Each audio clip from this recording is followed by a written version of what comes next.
Did you know that OnePlus is owned by a Chinese supergiant tech company? Or the fact that most of its phones are just copies of Oppo phones? This is the video where you learn about all the hidden secrets and the true story of OnePlus. Carl Pei has reportedly left the company. Around how OnePlus now sucks as a company. They started off this company that was very focused on one phone per year. Okay, so at the end, should you or should you not buy a new OnePlus phone right now?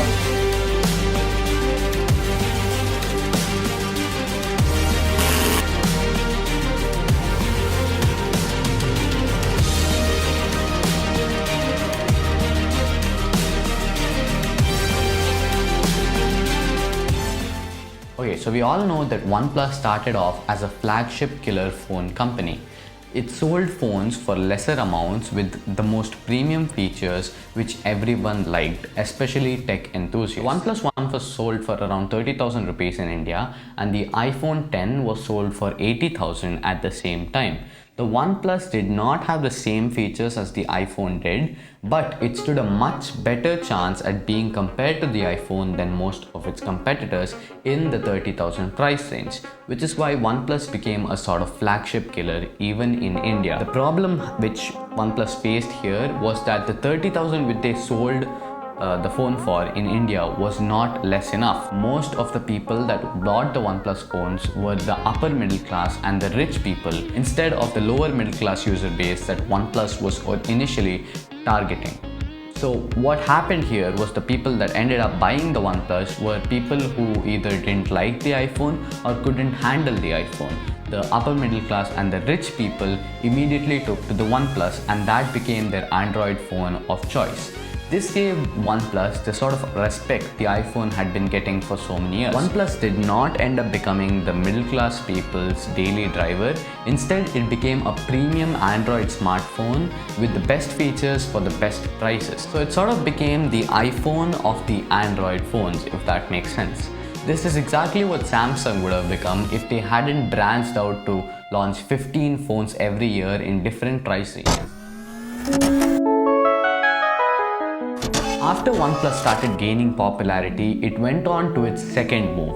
OnePlus is at the end of the day a company and their main goal is just to make money. Their first move would be to get a strong and firm user base, and their second move would be to take as much money from them as humanly possible. And they did that by launching a lot of phones, around 4 phones every year, like the OnePlus 7, the OnePlus 7T, the OnePlus 7 Pro, the OnePlus 7T Pro, at different price ranges for different people.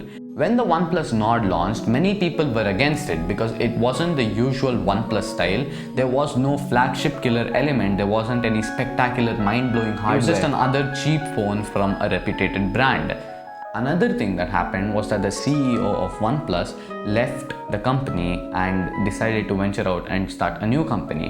One of the things most people like about OnePlus smartphones is the software. It's the Oxygen OS that runs on these OnePlus phones, and it's something we've never seen before. It's a new design, it's something unique, and it's something many people loved immediately. This is also mostly the reason why so many people liked OnePlus phones in the first place. But with Carl Pei leaving, they decided to remove the Oxygen OS software from all the phones they started rolling out and instead put in the Oppo software, which I will talk about in a bit. OnePlus lost all its uniqueness with the software, and when it comes to hardware, OnePlus isn't really original in that field. So what does that really mean? We're gonna get to that right now. This is part 3, OnePlus versus Oppo.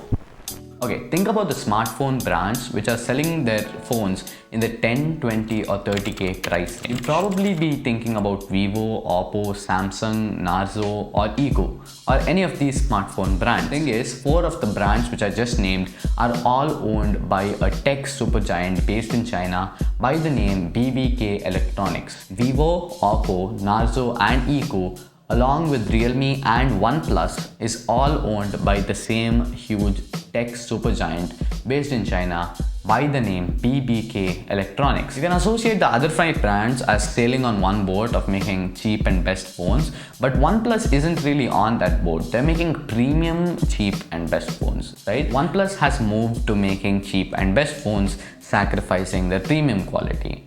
Now, let's talk about the launch of the OnePlus One. It was this truly magnificent, superb phone which everyone seemed to love. But the thing which most people didn't realize is that OnePlus's hardware for the OnePlus One was copied from an Oppo phone. Not copied, taken from the Oppo phone. If you compare the different OnePlus phones like the OnePlus 5 and the OnePlus 6T with the Oppo phones, you realize that there's not that big of a difference between the Oppo and the OnePlus models. The hardware seems to be the exact replica. So the thing is, OnePlus isn't really original with their hardware. Almost all their hardware is taken from Oppo, and Oppo also redistributes their hardware to the other brother brands such as Vivo and Narzo and Realme. So when OnePlus quit using Oxygen OS, their phones were just like Oppo. So OnePlus wasn't really OnePlus anymore. It was just an Oppo ripoff, but with a unique name and a different logo. So that's the interesting key link between OnePlus and Oppo, which many people didn't know about. At the end of the day, you can't really trust OnePlus blindly, because as a company, they've changed and their main goal now is not making good phones.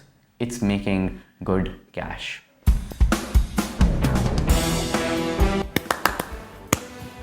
And that was the end of this video. This was the story of OnePlus Secrets Revealed. If you liked the video, like the video. And if you want to watch another one, click here. And if you're too lazy to watch another video, click on the subscribe button right here. Thank you for watching. Lights out.